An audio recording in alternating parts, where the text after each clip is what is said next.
नमस्कार, स्वराज एक्सप्रेस पर आपका स्वागत है। मैं हूं आपके साथ विजेंद्र विजय। आज हम एक खास मुद्दे पर चर्चा करेंगे।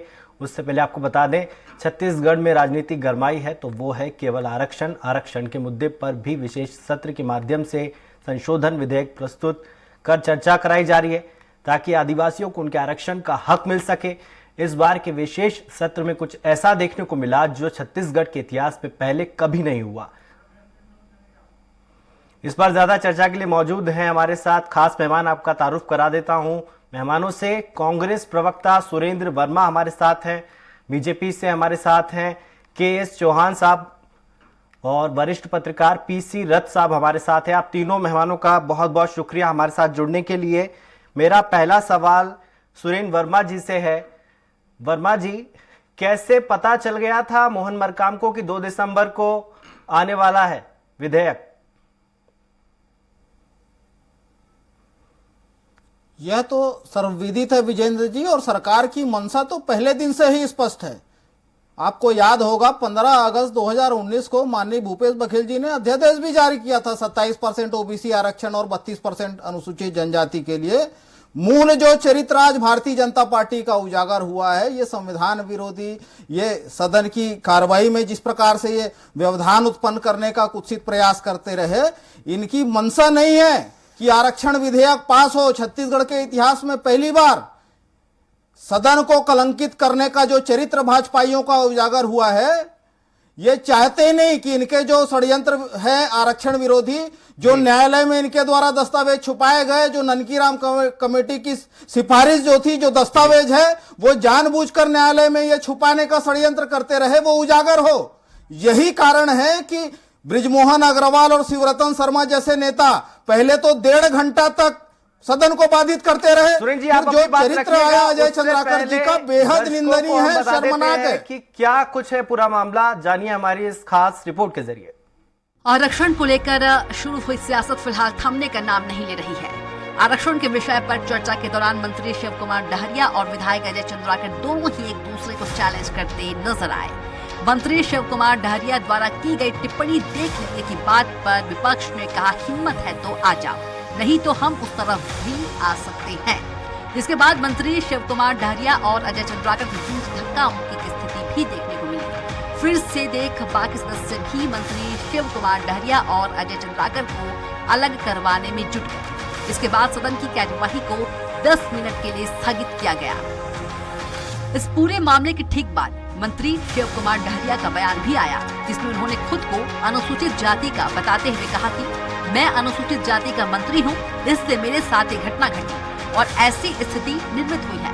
मंत्री शिव कुमार डहरिया ने कहा कि ये विधानसभा के अंदर हुआ है, इसलिए मैंने विधानसभा अध्यक्ष को लिखित में आवेदन दिया है और वे इस पर सही निर्णय लेंगे। भारतीय जनता पार्टी खुद उकसा रही है कि आरक्षण संशोधन विधेयक मत है, और इसलिए वो इस स्तर पे उतर आए हैं, गुंडागर्दी पे उतर आए हैं इनके विधायक और पूर्व मंत्री लोग, कि वो अनुसूचित जाति के व्यक्ति को धक्का मुक्की कर रहे हैं। ये इस पे स्पष्ट है कि अनुसूचित जाति, जनजाति और पिछड़े वर्गों के विरोधी लोग हैं, आरक्षण का विरोध करते आए हैं। इस मुद्दे पर अमरजीत भगत का बयान भी सामने आया, जिसमें उन्होंने कहा कि आरक्षण पर संशोधन विधेयक पास करने को लेकर कांग्रेस पूरी तरह से ताकत लगा रही है। भाजपा इस विधेयक को पास नहीं करने के लिए अपनी पूरी ताकत झोंक रही है। मंत्री अमरजीत भगत ने आगे कहा कि विपक्ष के द्वारा निर्मित की गई स्थिति बेहद ही शर्मनाक है। विपक्ष ने जिस तरह से सदन में अपना आपा खोया है, इससे भारतीय जनता पार्टी का चेहरा बेनकाब हो रहा है। बहुत शर्मनाक स्थिति है। ये जो विपक्ष ने अपना आपा खोया है, भारतीय जनता पार्टी ने अपना आपा खो दिया है, और कांग्रेस चाहती है कि हर परिस्थिति में आरक्षण लागू हो और उसके लिए बहस जारी है, लेकिन भारतीय जनता पार्टी का चेहरा इसमें बेनकाब हो रहा है।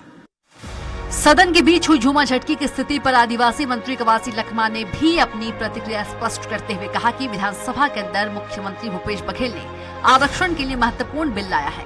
विपक्ष की धमकियां विधानसभा के अंदर देखने को मिली है, यह माफ करने के लायक नहीं है। आज उसका डोंग, उसका धमकी विधानसभा का अंदर चल रहा था, ये माफ करने लायक नहीं है। और वो भी माफ का दूध पिया है, हम लोग भी माँ का दूध पिया है। बृजमोहन अग्रवाल अपना पैसा के दम पर अपना गुंडागर्दी दिखा रहा था, उसको हम लोग डरने वाले नहीं है, उसको मुंह तोड़ जवाब देंगे। दूसरी तरफ जब इस मुद्दे पर विधायक अजय चंद्राकर से चर्चा की गई तो उनका कहना था कि यह पूरी स्थिति केवल मुख्यमंत्री और संसदीय कार्य मंत्री रविंद्र चौबे की वजह से निर्मित हुई है। इन्होंने अपने मंत्री को चुकाया, जिसके बाद झूमा झटकी की स्थिति आई। विधायक अजय चंद्राकर ने यह कहा कि यह केवल मुख्यमंत्री की टूल है, इनका खुद का कोई विवेक है ही नहीं। आज तो उसको मुख्यमंत्री जी ने उचकाया। आज जो घटना घटी सदन के अंदर, वो सबका जिम्मेदारी यदि कोई है तो श्री भूपेश बघेल जी हैं और श्री रविंद्र चौबे जी हैं, दूसरा कोई नहीं। विधायक बृजमोहन अग्रवाल ने भी कांग्रेस पर यही आरोप लगाते हुए कहा कि मुख्यमंत्री के उकसाने पर इधर ही शिव कुमार डहरिया ने यह स्थिति निर्मित की है, जो सबसे ज्यादा दुर्भाग्यजनक बात है। केवल विपक्ष की आवाज को दबा रहे हैं, संदेश दे रहे हैं कि अगर हमारे नेता आदेश करेंगे तो हम विपक्ष के ऊपर भी आकर बैठ जाएंगे। देखिए, हाथापाई तक बात पहुंचना, ये तो उस विधानसभा के नेता और संसदीय कार्य मंत्री इनके लिए चैलेंजेबल है कि उनके लोगों का व्यवहार कैसा है। माननीय अध्यक्ष जी हर बार बोल रहे हैं, मैंने बृजमोहन जी को बोलने का अवसर दिया, बोलने दीजिए, पर क्या है, विपक्ष की आवाज को दबाया जा रहा है। कुल मिलाकर विधानसभा के अंदर आज ऐसी स्थिति निर्मित हुई जो पहले इतिहास में कभी नहीं हुई, जिसके बाद लगातार सत्ता पक्ष का कहना है कि महज दिखावा करने वाले विपक्ष का असली चेहरा इस सदन की चर्चा के दौरान सामने आया। वहीं दूसरी ओर विधानसभा में निर्मित हुई इस स्थिति पर पूरा आरोप विपक्ष मुख्यमंत्री पर बढ़ रहा है। फिलहाल सवाल का विषय है कि आखिरकार आदिवासियों का हितैषी कौन है। रायपुर से स्वराज एक्सप्रेस के लिए हेमंत शर्मा की रिपोर्ट। चलिए डिबेट को आगे बढ़ाते हैं। हमारे साथ सुरेंद्र वर्मा जी जुड़े हैं, वो अपनी बात रख रहे थे। सर, अपनी बात को पूरा कीजिए आप। विजेंद्र जी वरिष्ठ नेता हैं, मंत्री हैं शिव कुमार डहरिया जी, जो स्वयं डॉक्टर हैं, 4 बार के विधायक हैं। अजय चंद्राकर जी ये कहते हैं कि खुद का विवेक नहीं है, तो ये विवेकवान अजय चंद्राकर जी वही व्यक्ति हैं जो गोबर को राजकीय चिन्ह बनाने की मांग करते हैं।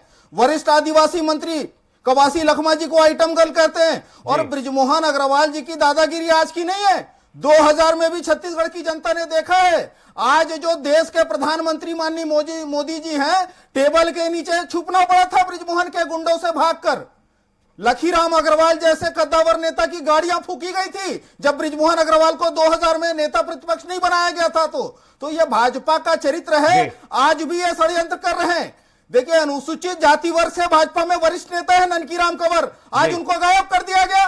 कांग्रेस से तो सदन में चर्चा के लिए न केवल कवासी लखमा अमरजीत भगत जी बल्कि प्रदेश अध्यक्ष मोहन मरकाम जी ने भी बात रखी। यदि ननकीराम कंवर से वक्तव्य दिलवाया जाए तो भाजपा का षड्यंत्र का पर्दाफाश हो जाए। उन्होंने अपने वक्तव्य में कहा कि अजय चंद्राकर ने आपत्ति जताई है कि अधिसूचना जारी होने के पहले कैसे मोहन मरकाम को पता चल गया कि 2 दिसंबर को बिल आएगा। अजय चंद्राकर ने इस बात पर अपनी आपत्ति दर्ज कराई है। कांग्रेस का कमिटमेंट है, सामाजिक न्याय कांग्रेस का कमिटमेंट है। आपको याद होगा महामहिम राज्यपाल ने भी कहा था कि विशेष सत्र बुलाकर जो अनुसूचित जनजाति के आरक्षण में कटौती हुई है उसके लिए बिल लाने का प्रयास किया जाए। तो ये तो सार्वजनिक रूप से सारे मीडिया चैनलों में भी आया था। ये कोई लुकी छिपी बात नहीं है, कोई अपराध नहीं है, कोई पाप नहीं है। ये कांग्रेस का कमिटमेंट है जिसका विरोध में भाजपा ही है।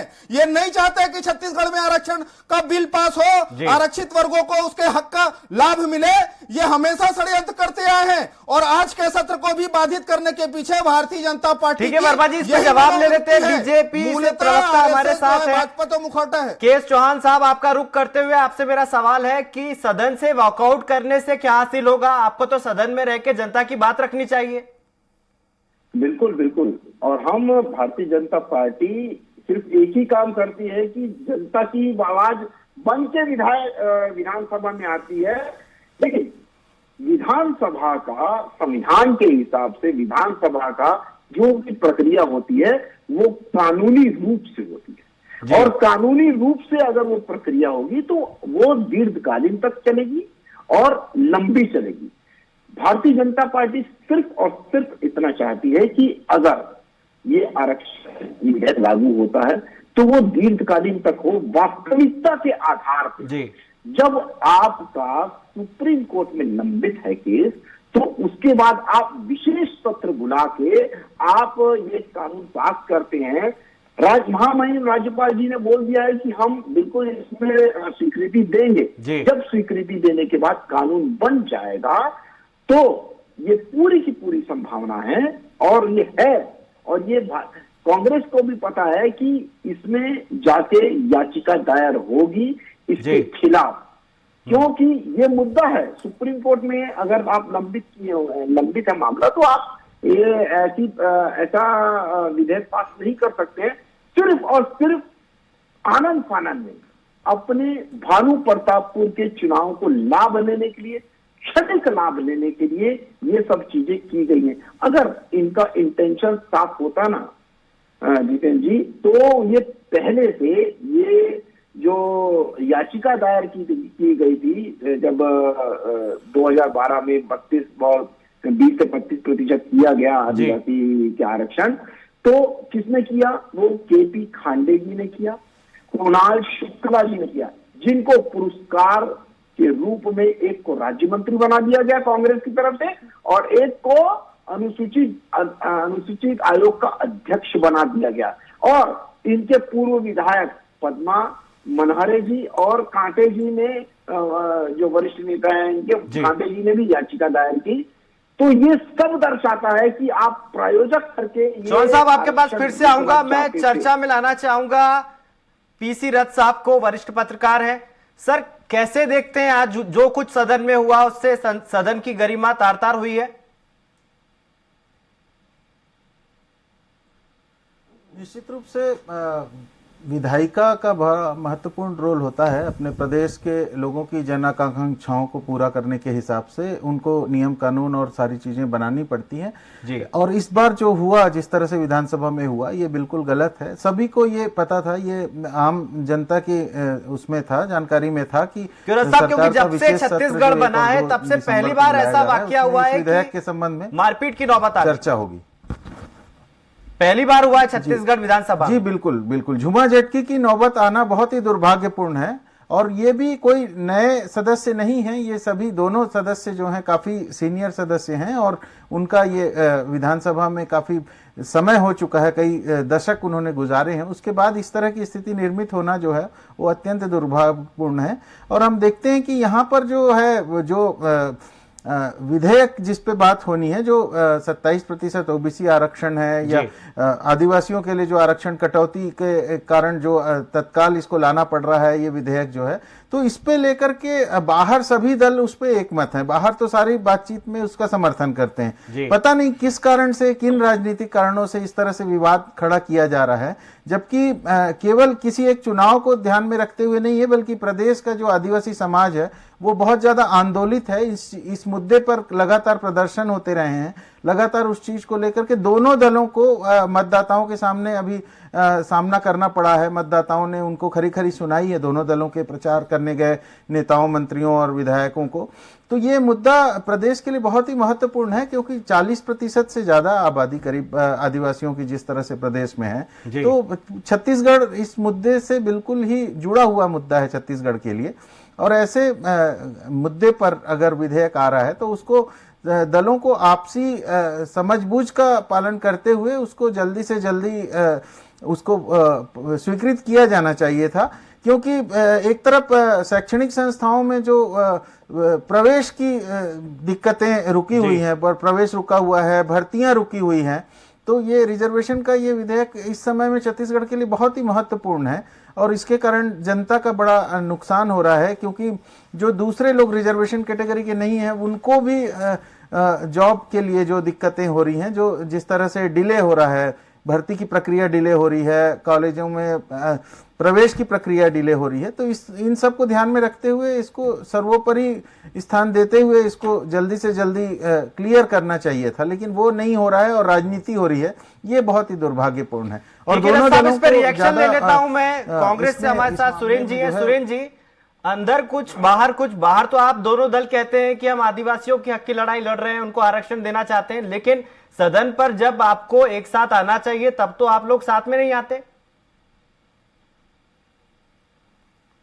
सदन में निश्चित रूप से विजयन जी भारतीय जनता पार्टी का जो षड्यंत्र है और इनका आरक्षण विरोधी चरित्र है वो उजागर हुआ है। ये चाहते ही नहीं, ये चाहते हैं कि किसी न किसी प्रकार से इस बिल को पास होने से रोका जाए।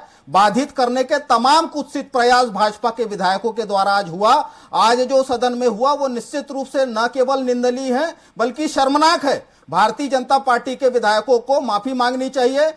चैनलों में बैठ के कैसे भारतीय जनता पार्टी के प्रवक्ता झूठ बोलते हैं, ये आपके माध्यम से वरिष्ठ पत्रकार हैं रथ जी, इनके सामने रख रहा हूं। जो हाईकोर्ट का निर्णय है WPC 591/2012, इसमें बड़ा स्पष्ट रूप से है कि जो पिटिशनर है, जो 2011 में ये अध्यादेश लाए थे, उसके खिलाफ जो पिटिशनर है गुरु घासीदास साहित्य एवं संस्कृति अकेदमी, इस बात की तस्दीक कर ली जाए। यह हाईकोर्ट का निर्णय है जो मैं रथ साहब के सामने रख रहा हूं। भारतीय जनता पार्टी के नेता इसी प्रकार से बेशर्मी से झूठ बोलते हैं। आपके लोकप्रिय चैनल में भी ये कह रहे हैं कुणाल शुक्ला ने इसके खिलाफ लगाई, जबकि ये जो वो अनुसूचित जाति वर्ग का आरक्षण रमन सरकार ने दुर्भावनापूर्वक 4% काटा, 16% से घटा के 12% किया था, उसके खिलाफ गुरु घासीदास साहित्य एवं सेवा अकेडमी है, उन्होंने हाईकोर्ट में जाके इसके खिलाफ याचिका दायर की। उसका जो फैसला है उसमें भी स्पष्ट है कि रमन सरकार जानबूझ के जो ननकीराम कमेटी के दस्तावेज थे 1000 पेज से ऊपर के, वो छुपाए गए। ननकीराम ने भी अपने बयान में इस बात को कबूल किया और जानबूझ के षड्यंत्र पूर्वक उन दस्तावेजों का जिक्र न शपथ पत्र में किया गया, न मूल जवाब में, न संशोधित जवाब में जो 2018 से पहले ही जमा हो चुके थे।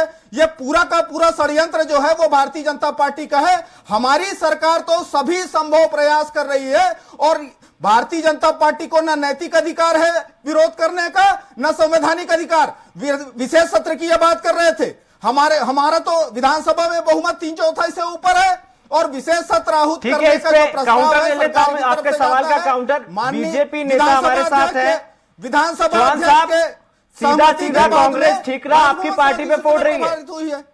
बच्चों के एडमिशन नहीं हो पा रहे हैं, छात्रों के भर्तियां नहीं हो पा रही है, सारा जो पाप है वो आपके सिर पर फोड़ा जा रहा है कांग्रेस की ओर से।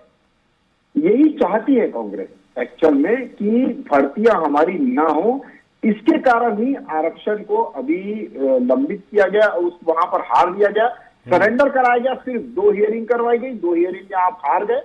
दूसरी बात यह है, क्या दूसरे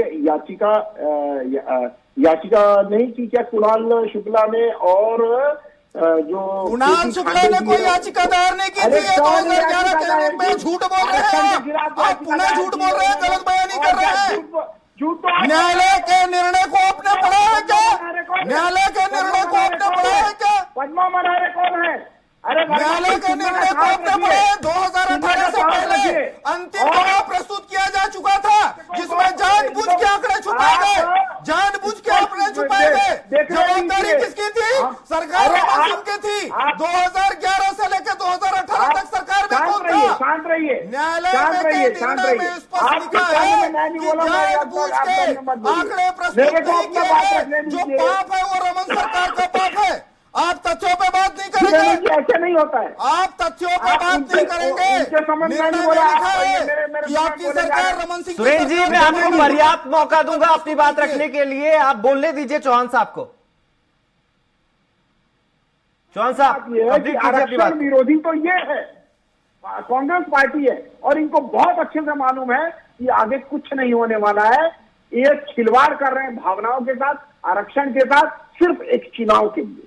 दूसरी बात यह है 58% तो आप संभाल नहीं पाए और 76% की बात करते हैं। भारतीय जनता पार्टी इसका भी स्वागत करती है। 76 में आप 78% पाइए, लेकिन जो आधार हमारे पास है, बुलाया गया ओबीसी आरक्षण के लिए, डेटा कलेक्शन के लिए क्या प्रयास हुए बताइए। आप सभी से पूछ लीजिए कि ये संवैधानिक तौर पे नहीं बुलाया गया है, ये अवैधानिक, ये जो सत्र बुलाया गया अवैधानिक प्रक्रिया के तौर पे बुलाया गया है। पत्रक तक नहीं दिया गया विधायकों को, सभी पत्रक नहीं दिया गया। 1-2 दिन पहले पत्रक बांटा जाता है, मुद्दा बताया जाता है ताकि हम पूरी तैयारी के साथ आए और हम अपना एक झूठ की राजनीति करते हैं, भ्रम फैला रहे हैं, फिर से झूठ बोल रहे हैं, गलत बयानी कर रहे हैं। ये कौन सी प्रक्रिया का पालन नहीं हुआ बताइए? विधानसभा के विशेष सत्र में उनके पास शिव डहरिया गए थे कि नहीं गए थे?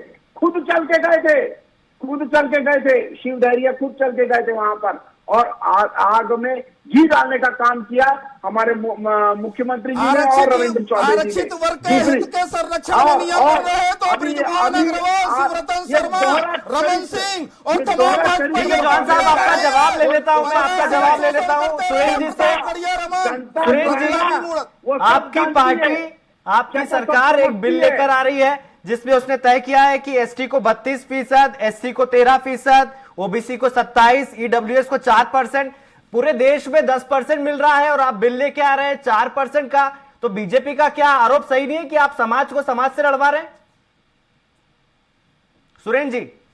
ब्रिजेंद्र जी 10% जो है अधिकतम तय सीमा है और इंदिरा साहनी प्रकरण के बाद ये स्पष्ट है कि सामान्य परिस्थितियों में आरक्षण जो है वो 50% होना चाहिए।